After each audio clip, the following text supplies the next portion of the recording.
இன்னைக்கு artificial intelligence அதாவது ஏஐனால என்ன வேணும்னாலும் செய்ய முடியும்னு நாம நினைச்சிட்டு இருக்கோம் இல்லையா? ஆனா உண்மையில அதுல என்னமோ ஒன்னு மிஸ் ஆகுதே. அது என்ன? லேர்ன் ஏஐ வித் பிரேமா வழங்கும் இந்த விளக்கத்துல நாம ஏஐக்கும் உண்மையான அறிவுக்கும் நடுவுல இருக்கிற ஒரு பெரிய இடைவெளிய பத்தி தான் பார்க்க போறோம்.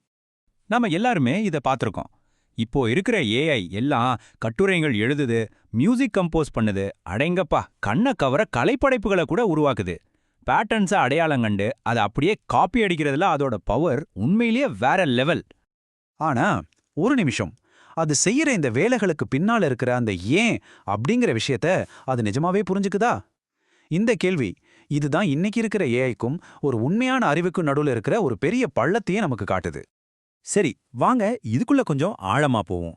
நம்மளோட முதல் பகுதி பேட்டர்ன் மேட்சிங்கே தாண்டி, அதாவது வெறும் சாயலுக்கும் உண்மையான அர்த்தத்துக்கும் உள்ள வித்தியாசம், மனுஷங்களுக்கும் ஏஐக்கும் உள்ள அடிப்படை வித்தியாசமே இங்கிருந்து தான் ஆரம்பிக்குது. இங்கே தான் ஒரு முக்கியமான பாயிண்ட் இருக்கு. நம்ம ஒரு கதையை படிக்கும்போது அதுல இருக்கிற உணர்வுகளை புரிஞ்சுக்குவோம். ஆனா ஏஐ என்ன பண்ணுது தெரியுமா? எந்த வார்த்தைக்கு அப்புறம் எந்த வார்த்தை வரும்னு ஸ்டாட்டிஸ்டிக்ஸ் வச்சு கணிக்குது, அவ்வளவுதான். பார்க்க அர்த்தம் இருக்கிற மாதிரி தெரியும், ஆனா அதுக்கு அர்த்தம் புரியாது. சிம்பிளா சொன்னோம்னா, அது ஒரு சூப்பரான நடிகர், ஆனா அந்த கேரக்டர் அது உண்மையா உணர்றதே இல்ல. சரி, இந்த மாதிரி ஒரு புரிதல் இல்லாததுனால ஏஐ எங்க தடுமாறுது? அதுதான் நம்மளோட 2வது பகுதிக்கு நம்மள கூட்டிட்டு போகுது, சிந்தனை இடைவெளி. நாம ரொம்ப சாதாரணம்னு நினைக்கிற அந்த காமன் சென்ஸ் ஏஐக்கு ஏன் இல்லாம போகுதுன்னு பார்க்கலாம். இங்க ஒரு ரொம்ப இன்ட்ரெஸ்டிங்கான விஷயம் இருக்கு. ஏஐ சில சமயம் பாத்தீங்கன்னா ரொம்ப கான்ஃபிடென்ட்டா பதில் சொல்லும். ஆனா அந்த நம்பிக்கைக்கும் அதுக்கு உண்மையிலே விஷயம் புரிஞ்சிருக்காங்கிறதுக்கும் சம்பந்தமே இருக்காது. ஏன்னா அது வார்த்தைகளுக்கு பின்னால இருக்கிற அர்த்தத்தை பார்க்கல, வெறும் ஸ்டாட்டிஸ்டிக்கல் பேட்டர்ன்ஸை மட்டும்தான் பார்க்குது. இந்த ஸ்லைடு இத ரொம்ப அழகா விளக்குது. பாருங்க, ஏஐல இன்னும் தீர்க்கப்படாத ஒரு பெரிய பிரச்சனை இதுதான்.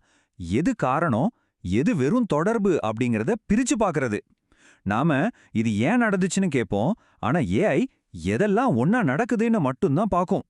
நெருப்பு சுடும், கண்ணாடி கீழே போட்டா உடையும், இதெல்லாம் ஒரு சின்ன குழந்தைக்கு கூட அனுபவத்துல தெரியும். ஆனா யோசிச்சு பாருங்க, ஒரு சக்தி வாய்ந்த ஏஐ இந்த மாதிரி அடிப்படை விஷயங்களை கூட கத்துக்கிறதுக்கு மலை போல டேட்டாவை அனலைஸ் பண்ண வேண்டியிருக்கு. அதுலயும் பல சமயம் ரொம்ப சிம்பிளான விஷயத்துல கூட கோட்டை விட்டுடும். சரி, இந்த பிரச்சனைகள் எல்லாம் ஏஐயோட கத்துக்கிற திறனையும் பாதிக்குது. அதுதான் நம்மளோட அடுத்த பகுதிக்கு நம்மள கொண்டு வருது, வளர்ச்சி இடைவெளி. ஏஐ எப்படி கத்துக்குது, அதை விட முக்கியமா ஏன் கத்துக்கிட்டதே மறந்துடுதுன்னு இப்ப பார்க்கலாம். நாமெல்லாம் புதுசா ஒன்னு கத்துக்கிட்டா பழைய விஷயங்கள் மேல அதை கட்டி எழுப்புவோம். ஆனா பெரும்பாலான ஏஐ மாடல்களுக்கு கேட்டஸ்ட்ராஃபிக் ஃபர்கெட்டிங்னு ஒரு பிரச்சனை இருக்கு. அதாவது பேரழிவுகரமான மறதி. சிம்பிளா சொல்லணும்னா, அது புதுசா ஒன்ன கத்துக்கும் போது பழையத மொத்தமா மறந்துடும். ஒரு மாடலுக்கு நாய்களை பத்தி கத்து கொடுத்துட்டு அப்புறம் பூனைகளை பத்தி கத்து கொடுத்தா அது நாய்களை பத்தி கத்துக்கிட்டதே சுத்தமா மறந்துடும். அதோட ஏஐக்கு சுய விழிப்புணர்வு கிடையாது. அதால தன்னோட சிந்தனையே திருந்தி பார்க்க முடியாது. இல்லனா இது எனக்கு சரியா தெரியல அப்படின்னு யோசிக்க முடியாது. நாம இத மெட்டா காக்னிஷன்னு சொல்லுவோம். அதாவது நாம சிந்தனைய பத்தியே நாம சிந்திக்கிறது. இந்த ஒரு திறன் இல்லாததுனால தான் உண்மையிலேயே நம்பகமான ஏஐ சிஸ்டம்ஸை உருவாக்குறது ரொம்ப பெரிய தடையா இருக்கு. சிந்தனை, வளர்ச்சி இதெல்லாம் தாண்டி ஏஐக்கும் நமக்கும் நடுவுல ஒரு ரொம்ப ஆழமான இடைவெளி இருக்கு. அதுதான் நம்மளோட 4வது பகுதி, மனித இடைவெளி. இங்கதான் உணர்ச்சிகள், தார்மீகம் மாதிரியான விஷயங்கள் வருது. ஒரு ஏஐயால எனக்கு உங்க கஷ்டம் புரியுதுன்னு சொல்ல கத்துக்க முடியும். ஆனா அந்த வார்த்தைகளுக்கு பின்னால இருக்கிற அந்த உண்மையான உணர்வை அதால அனுபவிக்கவே முடியாது. அது உணர்ச்சிகளை மொழி மூலமா அப்படியே காப்பி அடிக்குது, ஆனா உண்மையா உணர்றதில்ல. அப்போ என்னதான் மிஸ் ஆகுது? சுருக்கமா சொல்லணும்னா, ஏஐக்கு நம்மள மாதிரி ஒரு உடல் கிடையாது. அதனால இந்த உலகத்தை நேரடியா அனுபவிக்க முடியாது. அதுக்கு நம்மள மாதிரி ஒரு இதயம் கிடையாது. அதனால தார்மீக விழுமை மதிப்புகளை உருவாக்க முடியாது. கடைசியா அதுக்கு உண்மையான சமூக புரிதல் கிடையாது. அதனால நம்மளோட இந்த சிக்கலான உலகத்துல அது ஒரு அந்நியன் மாதிரி தான்.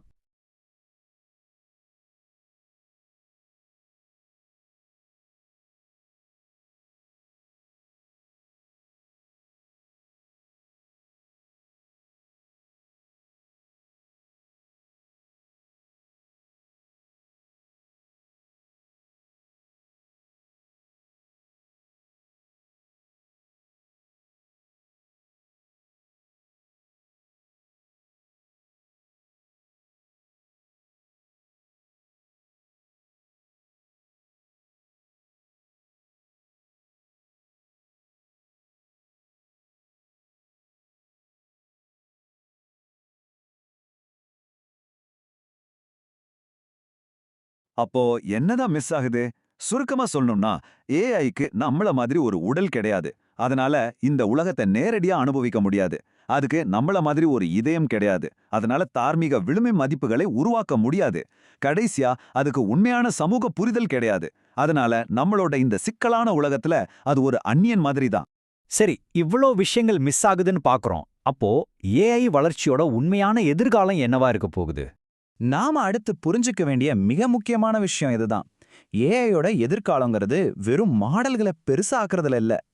அதுக்கு பதிலா உண்மையான சவால் என்னன்னா, ஆழமான புரிதல், ஒருவித ஞானம், அப்புறம் பொறுப்புணர்வோட இருக்கிற சிஸ்டம்ஸை உருவாக்குறது. அதாவது அந்த நுண்ணறிவை இன்னும் அதிகமா மனிதத்தன்மையோட மாத்துறது தான் இலக்கு.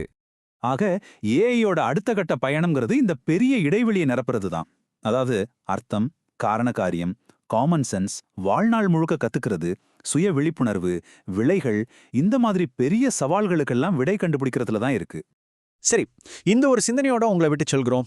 ஒருவேளை என்னைக்காவது ஒரு நாள் ஏஐ உண்மையிலே ஏன் அப்படிங்கிற கேள்விக்கு பதில் தெரிஞ்சுக்கிட்டா, அப்போ நாம பதில் சொல்றதுக்கு என்ன பாக்கி இருக்கும்? யோசிச்சு பாருங்க. இது உண்மையிலே அறிவார்ந்த மிஷன்கள் இருக்கிற ஒரு எதிர்காலத்துல நம்மளோட பங்கு என்னவா இருக்கும்னு மறுபடியும் யோசிக்க வைக்கிற ஒரு கேள்வி. இந்த மாதிரி கான்செப்ட்களை புரிஞ்சுக்கிறது தான் ஏஐயோட எதிர்காலத்தை உருவாக்குறதுல நம்ம பங்கை சரியா செய்யறதுக்கான முதல் படி. லேர்ன் ஏஐ வித் பிரம்மாவோட இந்த பயணத்துல இணைஞ்சதுக்கு ரொம்ப நன்றி. தொடர்ந்து கத்துக்கிட்டே இருங்க. உங்க ஆர்வத்தை எப்பவும் உயிர்ப்போட வச்சுக்கோங்க.